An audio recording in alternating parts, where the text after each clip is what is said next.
Hi, I'm James, and in this video I'm taking a look at Grand Theft Auto 5 running on NVIDIA GeForce MX150 graphics.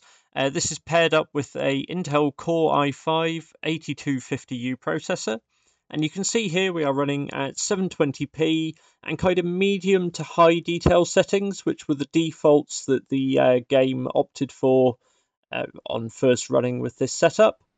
And going through the benchmark, average frame rate is around about 57 frames per second. We can see that quite often it is getting up to the 60 frames per second region, but in places it does dip lower into the 50s and even down into the sort of 40s in places.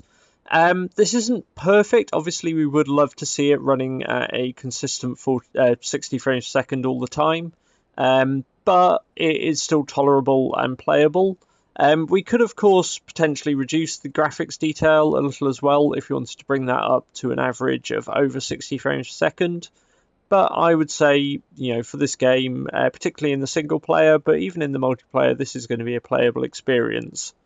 We've also got some testing in the single player as well as this benchmark, and that gave very similar frame rates. Again, you had occasional dips during sort of action, but generally you're looking 50 to 60 frames per second, maybe a little higher in places.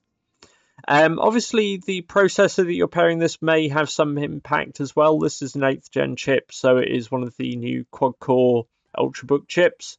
I haven't got a dual-core MX150 laptop to compare to.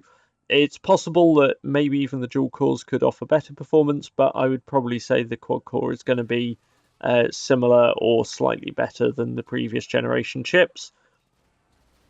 But I would think the graphics card is going to be the main driving factor in the performance difference here. And certainly this is a much better experience than we're seeing just testing this chip with the integrated graphics.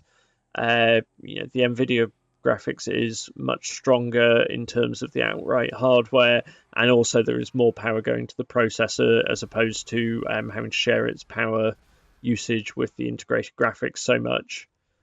So now we're into the single player portion of this video, and we can see here again frame rates here 57 frames per second at the moment. Generally we're not seeing much lower than 50, so I'd say a pretty good playable experience.